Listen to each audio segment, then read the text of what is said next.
nipe masharoni.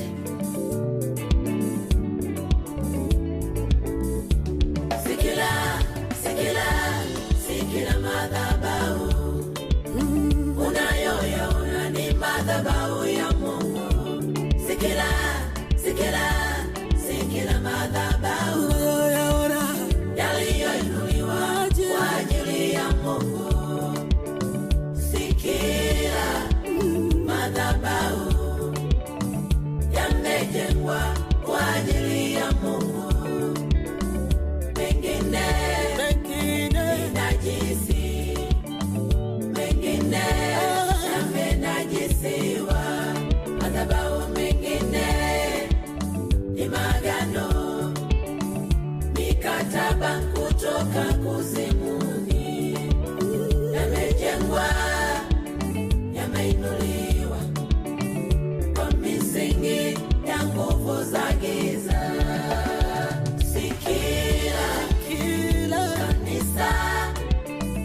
Mwabudu Mungu kwa roho na kweli, sio kila nabii, si kila. Haleluya!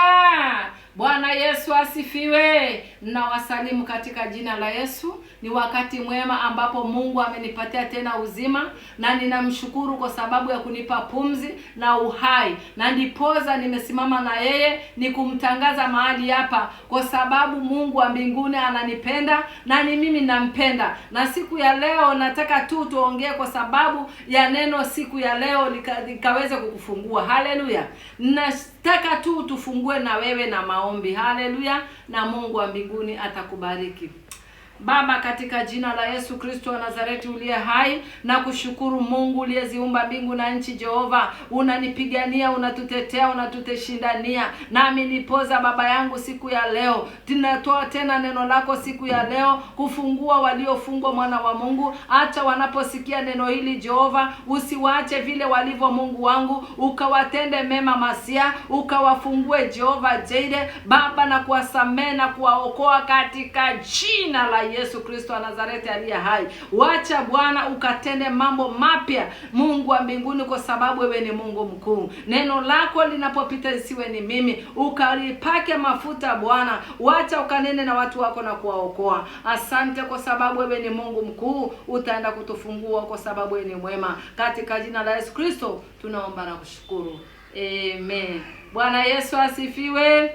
Haleluya. Nataka tusome, tunahubiri, tunasemezana na wewe mpendo ulio mahali hapa kwa ajili ya watakatifu, ni kwa ajili ya watu ambao wanaongozwa na Roho. Siku ya leo nawapatia neno kutoka katika kitabu cha Yohana wa kwanza 4 ule mstari wa kwanza. Nitasoma katika jina la Yesu. Amen.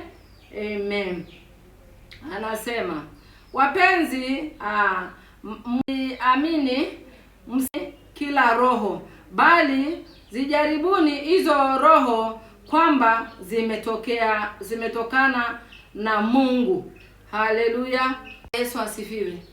Hili ni neno ambalo Yesu alikuwa anawaambia wanafunzi wake, na siku ya leo ndio limekuja. Siku ya leo anasema ya kwamba tusiamini kila roho. Hili neno linasema kwamba tusiamini kila roho. Kwa sababu gani? Tuzijaribu hizo roho zimetoka wapi. Bwana Yesu asifiwe. Mara nyingi tumemwacha roho wa Mungu na tunajiongoza si wenyewe kimwili, na Roho Mtakatifu ndiye anaweza kutuongoza kila mahali tunapoenda. Anakuambia Roho Mtakatifu leo, siku ya leo ni kuangalia leo, amka mapema uende kanisani, umechelewa. Na wewe saa hiyo bado unapiga kona hilo, unapiga kona ile, na usikilizi Roho. Roho Mtakatifu anakuambia usiku umevamiwa. Bwana Yesu asifiwe. Anasema kwamba umevamiwa, amka uombe, na wewe bado umelala, bado unajivutia usingizi. Ni wakati wa kusikiliza Roho vile ambavyo anakuambia uweze kufanya. Haleluya. Ndipoza anasema mahali hapa, akasema mwajua Roho wa Mungu, kila roho ikirio kwamba Yesu Kristo amekuja katika mwili yatokana na Mungu. Haleluya. anakuambia kwamba tukaweze kusikiliza roho wa Mungu. Saa ya kuomba, unajua saa ya kuomba roho amekwambia kwamba ni wakati wa kuomba. Saa ile ambayo umeambia kwamba wewe ni wewe mwenyewe, mtu amekuja tu amekudanganya mahali pale, amesema nimeokoka, mimi sijui nimetoka vali fulani, kumbe yeye maandiko anasema kwamba hizo roho ambazo zinatembea ulimwenguni kote, madhabahu zao za shetani, madhabahu zao za kuzimu, awaabudu Mungu kwa roho na kweli. Na ndipoza roho wa Mungu anasema kwamba tuchunguze hizo roho zinatoka wapi. Haleluya. Ndipoza hata unapoenda kanisani unasema kwamba unaona wahubiri wametoka kila mahali, kumbe wale manabii wa mashetani, ni madhabahu za shetani. Wewe mwenyewe unaenda mahali pale, mtu anakualika, hebu tunaenda kwenye hili kanisa maana hata limejengwa vizuri, lina vile ambavyo tunakaa vizuri. Kumbe mahali pale hujui ile madhabahu imenenoa nini mahali pale. Unaanza kupotea, unaanza wewe mwenyewe kuhangaika. Siku ya leo nataka kukwambia kwamba msikilize roho wa Mungu. Roho wa Mungu akikwambia kwamba wacha kwenda kule, usiende. Na mtu amekuja hapo kukuhubiria, unamwamini, unasema kwamba huyu mtu watu siku hizi wamekuwa ni watu ambao wanaenda wanakimbilia miujiza. Haleluya. Sasa mtu akienda kukimbilia ile miujiza, anaenda kukuta mahali pale kumbe ni mashetani yanaabudiwa mahali pale, kumbe miujiza ile si miujiza ya kimungu. Kwa hiyo siku ya leo tusikimbilie miujiza. Angalia ile madhabahu ni madhabahu ya aina gani mahali ambapo naenda. Uangalie huyo nabii ambaye yuko mahali hapo ni nabii wa aina na gani. Haleluya. Mimi nawaambia kuhusu roho. Roho wa Mungu, ukiwa ndani ya roho, unajua mtu ambaye yule ambaye anahubiri mambo ya dunia ni nani. Unajua yule mtu ambaye anahubiri vitu ambavyo si vya roho, vya uongo. Haleluya. Na ndipoza anasema kwamba manabii kote ulimwenguni wameinuka, wanahubiri wahubiri wa uongo. Mahubiri wa uongo wamekaa kila mahali, wanasema kwamba wanahubiri, kumbe wanahubiri mambo ya uongo ya kupotosha watu. Haleluya. Na ndipoza roho wa Mungu, ndipoza Yesu mwenyewe alisema kwamba tuongozwe na roho, na kila mmoja atakapokunenea ama kuja kukuhubiria ya kwamba unasikiliza hizi roho zimetoka namna gani, hii ni kitu gani ambacho anakihubiri. Unamwomba Mungu, hebu Baba nionyeshe, na yeye anakuonyesha. Anakuwa sisi tuko kanisani, kumbe yule nabii ambaye tuko naye ama yule pasta ambaye anahubiri mahali pale, yeye amebadilika kitambo, amerudi kwa pombe, ameenda kwa ushirikina, ameenda kwa miungu, na sisi bado mahali pale kanisani, sisi bado tunamwabudu yule Mungu wa roho na kweli.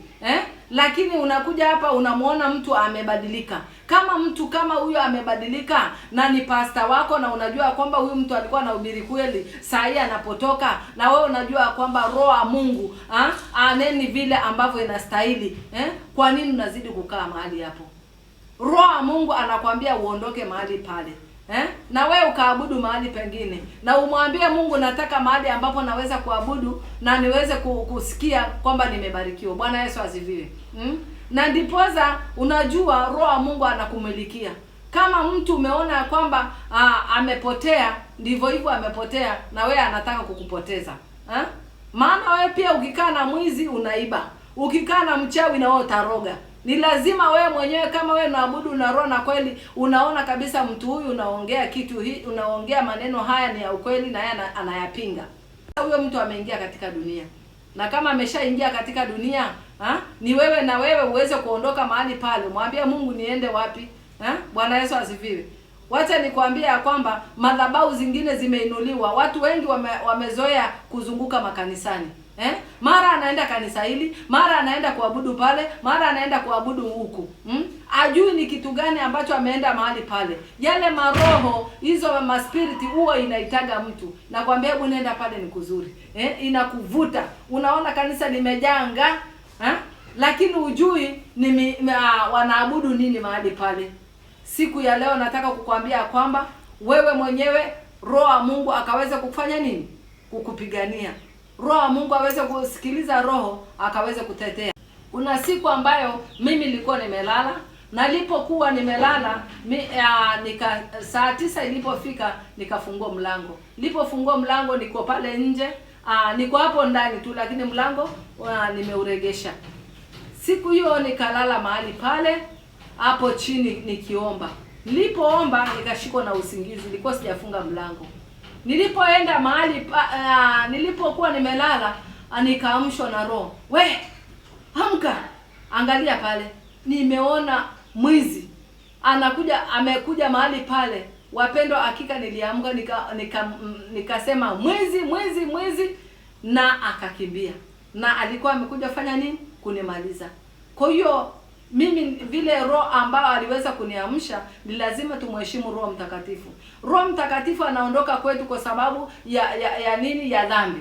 Dhambi ndio inafanya Roho Mtakatifu asikae ndani yetu. Matendo mabaya yale ambayo tunayofanya ndio yanafanya tusiweze kukaa ndani yetu. Kwa hiyo siku ya leo nakwambia kwamba wacha kukwaza Roho Mtakatifu. Haleluya. Tusimkwaze Roho Mtakatifu, tumheshimu, tuweze kumtumikia, tuweze kumheshimu, na yeye atatulinda. Na yeye ndio Roho Mtakatifu alituachia hapa duniani. Yesu alipopaa mbinguni akaachia wanafunzi Roho Mtakatifu.